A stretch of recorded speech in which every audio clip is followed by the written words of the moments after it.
Hi folks, welcome back to Cretacea Park. This is going to be a speed build of finishing off the Visitors Center, the information and education building in the front of the park.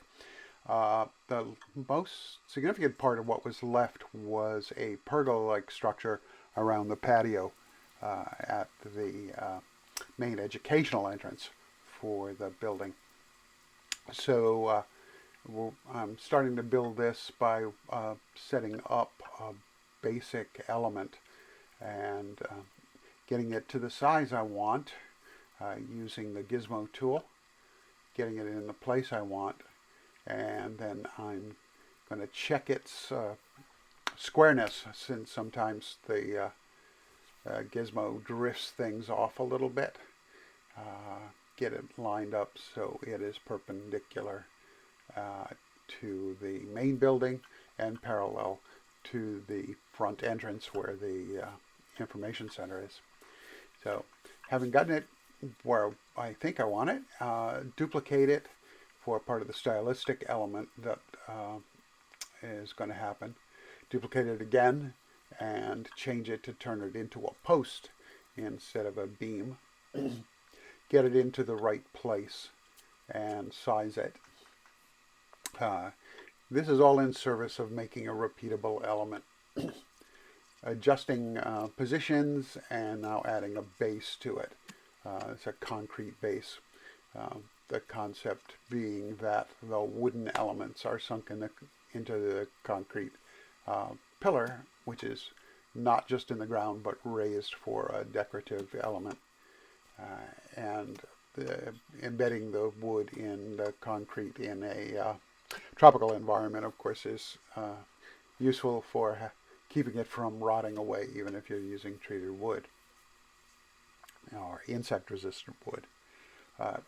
So fussing around a lot on this, because this is going to be repeated a lot. I want to get the individual element components right, and I do have to work on remembering to get a good click on that little blue check mark once I put a thing in position. So doing the squared off sections first and making sure that those are all in place. There are tricks you can use to get a consistent spacing for your elements. Right now I'm mostly relying on my eye rather than put those elements in and then have to pull them out later. The last element of building the pergola is the corner element.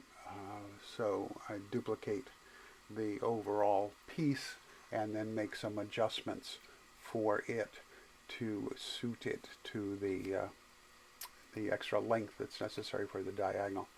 And then I fuss with the two corners so that I don't have all the wooden elements together, because that's a very difficult joinery.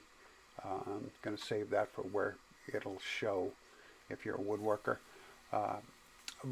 And it's easier to support the building side elements of these arches in the structure of the building, and the aluminum cladding around the top of that building is relatively easy enough to cut a hole in to hide the joinery that would hold the wood to the building. Grabbing the paired elements again, this is a choice for its look rather than a structural necessity for this, since the intent would be to have this structure be and what's that? To have a vine work so that ivy or something can be over this to provide shade for the guests. So the paired beams becomes part of the design element of this, and there we get our complex joinery at the corner where the diagonal intersects the rectilinear beams. And it's where our guests can see it, so our carpenters can show off. The next element is to keep guests from walking into or falling into the bushes, And so I grabbed a piece of the from the modular build, and I'm stretching it to minimize the number of pieces to the various lengths. Since this is a linear element, stretching it linearly just extends the figure on the wood, and it doesn't terribly look out of scale. On the back side, the pergola itself stops before the end of the building, but I want the fencing to stop at the end of the concrete. So we'll come back to that and finish that off once all the fencing is in place. A simple stretch of the thing doesn't run the whole length of the side of the building, so I'm playing here now with adjusting it so that both of these two elements are about the same length, and that will minimize any unfortunateness to stretching the figure of the wood and where the one piece lies next to the other, and also eliminates any Z-fighting that's happening. So I duplicated the concrete element to be the post for the fence here at excuse me, the fence here at the end of the patio. And because of the way paths are drawn right now, we only have curved corners. So I decided to make that planting. I got rid of the foundational planting, and then decided to put in a tree there, you know, as a specimen, and also as a framing element for the view, which is why there's one on either side. So that looks pretty good. I had put in some benches and a trash can, and now we're going to replay that element and that pairing of three down along this side of the building. And it's easy enough to do. Eventually, I'm imagining that guests hanging out here either for an open air talk or while waiting to go into the building for some activity will be able to look off the end of this patio, and they'll be able to see into, or to at least toward, an exhibit in the park.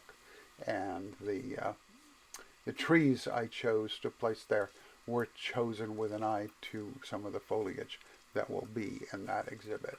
But that animal's not in. And here comes the ivy.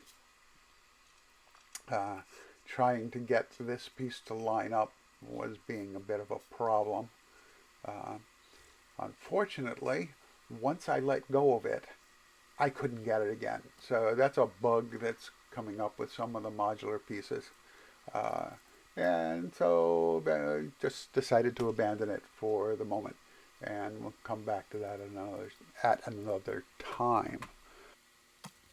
The other element that I wanted to finish up on the building was at the entrance for this side of the structure. And I wanted to do some more work and put in a door. Because I don't really want random guests wandering in here. There's nothing for them to see. And if they eventually have opinions about things, they'll be bored with it if they're anything like Planet Zoo. So I'm taking a window and doubling it, flipping it over to give it some slightly interesting structure. I was having a problem with things getting duplicated because I was punching the wrong button. So please excuse the messing around to get back down to the one window and start over again. So set this up. I'm going to move it into the middle after I duplicate it, and then from the middle adjust its size so that it fills that space widthwise a bit better. Again, having funny duplication issues because I'm going to try to do this quickly and punching wrong buttons and not catching it in time. So having done that door, that still leaves an open space above the door because I don't want the doors too tall. So selecting a window, I'm going to use it to make sort of a little more decorative caning on the windows, so I can fill that space with this one pane, but I want to duplicate that as well and pull it over to the other panel so that it looks like an intended decorative element. But these would be sliding doors, so they need a track on which to slide. I had a little trouble with the girder wanting to square up with the building. I think it may be slightly off the world grid, but in any case, it's really not that hard, just fussy to get it to line up correctly. And once I got it more or less lined up, changed the size to bring the girder's weight a little bit closer to the other caning in the window. Wanted it a little bit heavier because it is supposed to be a structural element. Duplicate another piece to come up to the top and fill any gap there, and also to the side as well, because there wasn't enough weight of the metal elements in this glass and metal area on that side, and it also helps close off the raw edge of the wooden wall. With the building more or less completed now, it's time for some signage so that people know what they're dealing with. So we'll have a quick run through here as I put the intention for this part of the building in a sign. In reality, in a park like this, it would almost certainly have a donor whose name would be memorialized on the building. I'm still thinking about what I want to do for that. If you have any bright ideas, you can drop them in the comments, and I'll take it into consideration. So this is going to be the education center, as you probably jumped ahead and saw from the letters as they appear. Having gotten all the letters I want, I need to select them so that I can center them and size them so that they are a reasonable size.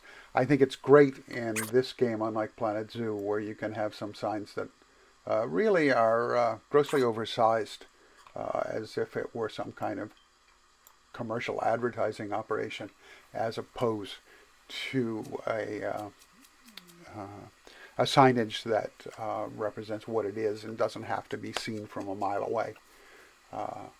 I duplicated that set of words and moved them to the center panel over the information center door, and changing it to the nature of the whole structure, a visitor's center. This also possibly might have a donor's name on it, or it might just have the park name. I'm still wrestling about that. But this is the last bit of thing that I wanted to do for the building today. And this will complete the plaza area of buildings for Cretacea Park 2. And I think next time we work in the park, we'll be working on a new combination building and habitat area. Not necessarily for animals that are already in the game.